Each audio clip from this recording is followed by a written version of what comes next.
Jake here. Thank you for taking a trip to the past with me.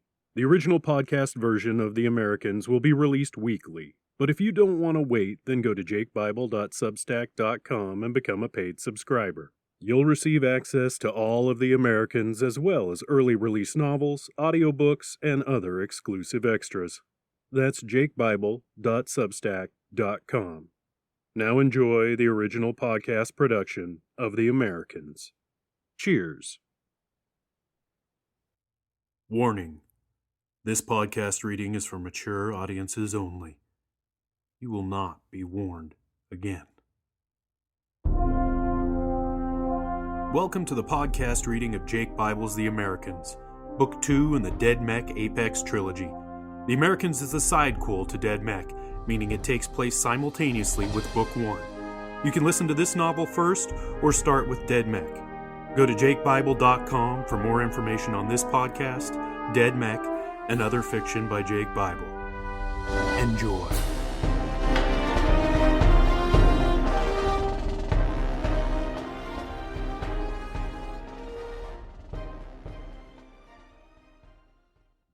Hey everybody, welcome back to The Americans. We got episode 15 now? I'd say we're just about halfway through. Yeah, that's pretty cool. And I know I've heard from a couple of you that they are short episodes, but I'm doing it chapter by chapter now. That's really just all the time I have.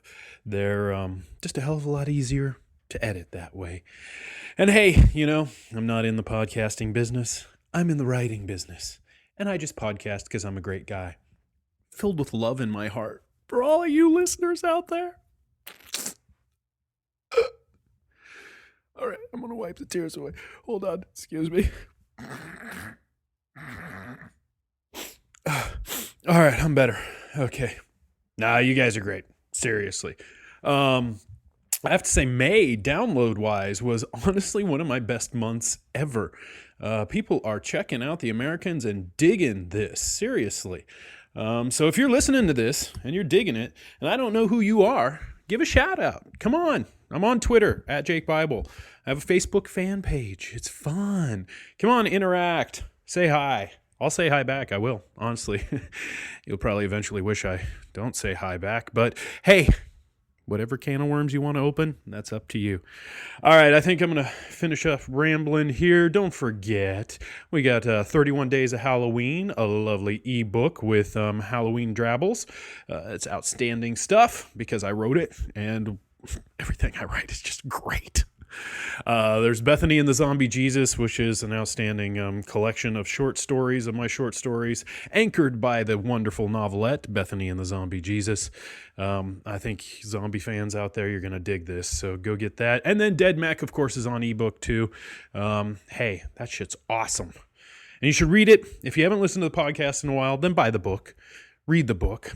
Because The Americans will probably be out as an ebook and print format by about the end of the summer. So that'll be cool. That'll be good. Get some sales a-rocking. Get it going. Yes. And it'll be out in time before the Christmas holiday so that there's plenty of time to get things tweaked if there's any issues. And people can buy the books and give them as gifts. Wow. A simple word like gifts apparently is not a simple word for my mouth. That is sad. All right, done. I am all done rambling. Wow, my brain just shut down for like a millisecond there. It went completely blank. That's good stuff. Okay, I need to get off this microphone. Enjoy the episode, everybody. You guys are great. Yeah, big hugs. Manly hugs. All right, cheers, y'all. Chapter 18. Alexander watched the hollow as Dr. Stillig and his assistant removed piece after piece of Heather's body while she screamed in agony.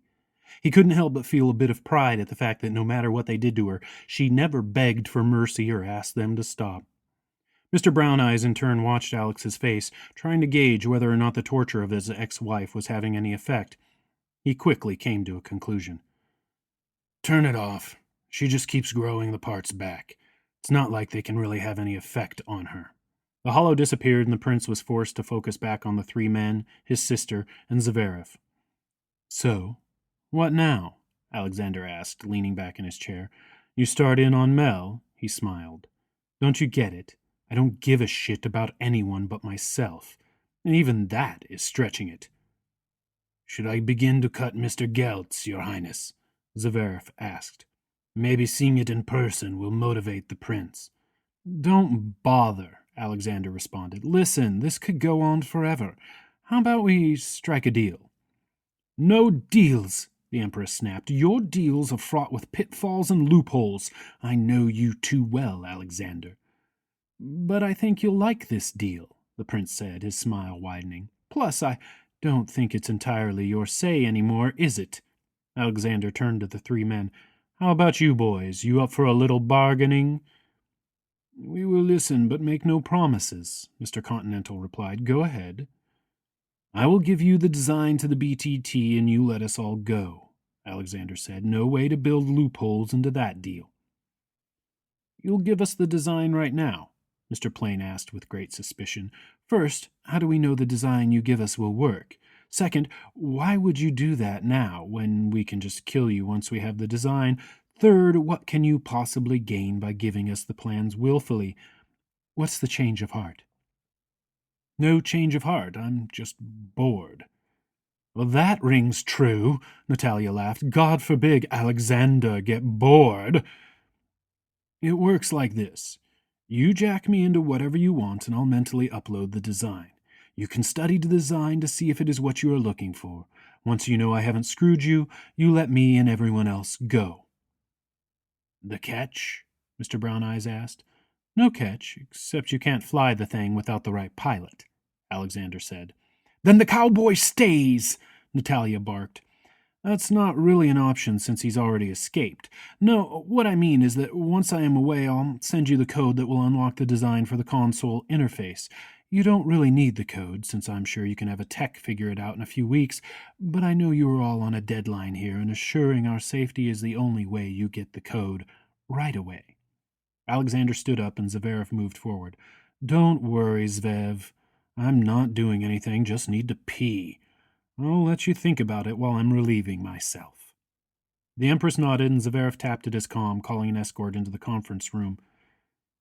You're getting what you want. Don't be fools and throw it all away because you want me dead, Nat, Alex said as he was led from the conference room. The door closed behind Alex, and he glanced over at the two guards, leading him towards the closest lavatory. Do I know you, men? No, Your Highness, one answered. We are new since you last visited. Married? Children? No, sir, the other answered. Good, the prince said. Makes this easier. Alexander spun about, jamming both fists in the guards' throats, crushing their windpipes. Sorry it had to be so painful, but look on the bright side. You'll be dead in minutes from lack of air, and then you won't care. The prince took both guards' sidearms and began to run away quickly down the hall. Sorry, Geltz, he said, with a glance back at the receding conference room door. As he ran, he bit down hard on his far back right molar again and again until it cracked.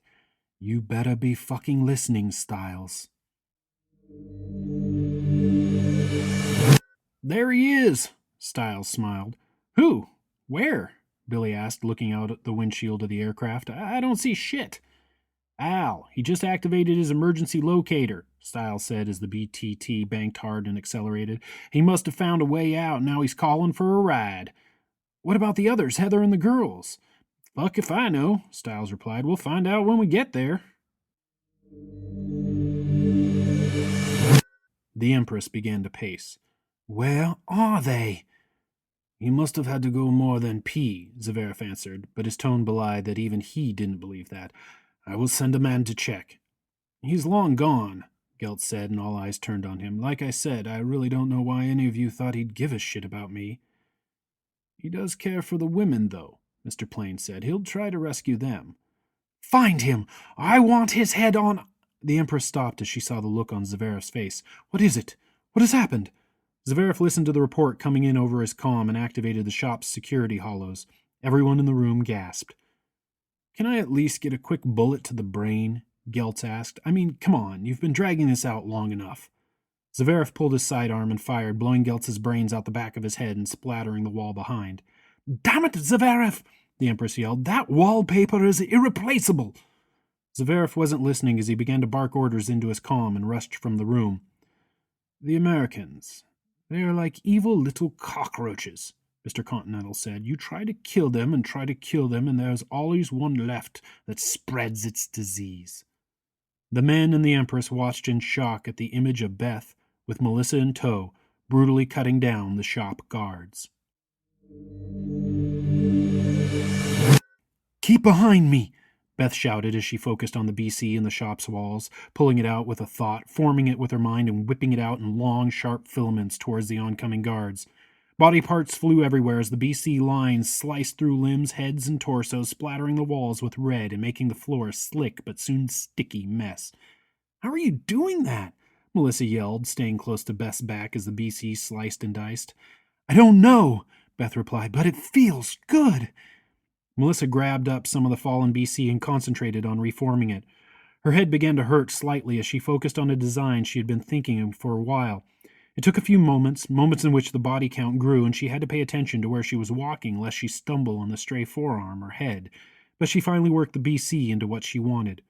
She smiled as the biochrome swirled about her hands, her wrists, and upper arms, stretching across her back and creating a support structure for the 24-inch long blades that extended from each arm. Let me take a shot, Melissa yelled, taking point. I need to let off some steam, too. Not all of us got laid today. Hey, Beth shouted. It's not like I really had control over that. It just sort of happened. Oh, I'm sure that's a story you'll tell yourself for the rest of your life, Melissa laughed, rolling under a swipe from a guard and slicing his belly open, letting his intestines rush forth onto the floor. But whatever, if your pussy gets us out of here, then yay for your pussy.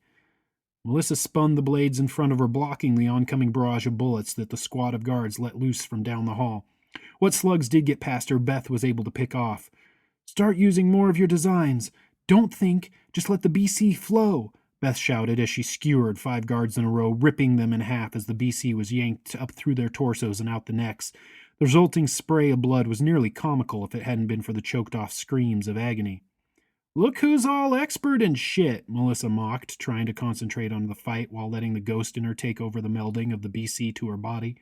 She felt the weight as Beth directed stream after stream of BC to her, letting it wrap her legs, her waist, her midsection, her chest, and up around her neck and head. For a moment, Melissa thought she'd made a mistake and was going to suffocate, but in a split second she could see perfectly, and the weight of the BC disappeared as her design took shape. Amazing, Mel! Beth called, watching the BC turn from raw form into a sleek, form-fitting bodysuit in metallic black and gray. Bullets bounced off Melissa harmlessly, although their force made her stumble more than once until she got used to the impacts. I don't think I'll even have bruises, Melissa shouted, then pointed down the hallway. Holy shit! Artillery! Beth watched 3 guards brace themselves and launch a series of RPGs at their position. A wall of BC flowed from the ground and blocked the projectiles, but the ensuing shockwave sent both girls sprawling. This way, Melissa said, shaking her head, trying to clear the ringing. She grabbed Beth, who was having a hard time focusing, and yanked her to her feet, sprinting towards an open door in the hall. The 2 girls slammed the door shut, and Beth set to work bracing it against the oncoming attack. Shit, Melissa swore as she looked about the small supply room they had chosen. Looks like we're going up through the air system. Beth glanced at the ceiling and smiled. No, I don't think so. She concentrated her energy and focused on all the BC around her until she isolated the air ducts themselves. Centering her hands in front of her chest, she took a deep breath, then let her arms fall to her sides. The ceiling exploded and the ductworks fell to the floor in a shower of plaster and metal. Beth concentrated harder and the entire ductworks collapsed, ripping through not only the ceiling but the walls it was over, shredding its way from room to room, creating a narrow path for Melissa and Beth to follow. We need to hurry, Beth said, pulling Melissa along through the jagged gap in the wall into an adjoining room and through the next gap in that room's wall. They'll catch on soon enough if they haven't caught us on a hollow already. Melissa had to laugh to herself. If she had thought this was how the day would turn out when she first helped Beth pick out a riding outfit, she would have called herself crazy. Brian was finding it hard to breathe. The emotions, the adrenaline surges running through him were overwhelming. Not so much because of their intensity, but because they weren't his. Unlike the last time he had helped the girl, the other consciousness, where he was in semi-control, this time the control seemed to have been taken from him. The girl was working on her own, and he was just a passenger, just there to observe and give a nudge if she needed it, which as the battle and violence wore on, she needed less and less. "She's getting it, isn't she, Brian?"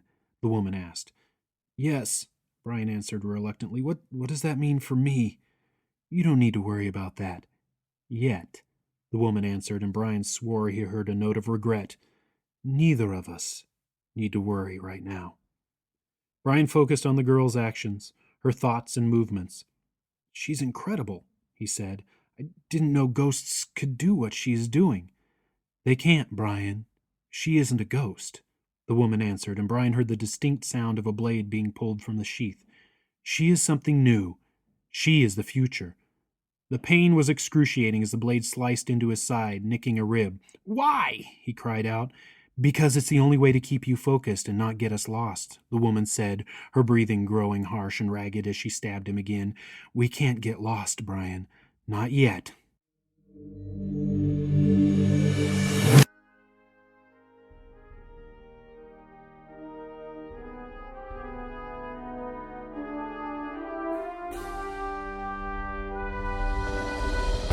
You've been listening to the podcast reading of Jake Bible's The Americans. This novel and recording are protected under whatever latest, greatest Creative Commons license is out there currently. Share this all you want. Just don't even try to make a buck off it without the express permission of the author, me. I hope you enjoyed this episode. For more information, please go to jakebible.com. Thanks for listening. Cheers. Thank you for listening to this episode of the re-release of the original podcast production of The Americans. Don't want to wait each week for a new episode? Go to jakebible.substack.com and become a paid subscriber. Want more audiobooks? Go to jakebible.com for info and access to dozens of Jake Bible fiction audiobooks and ebooks. Cheers.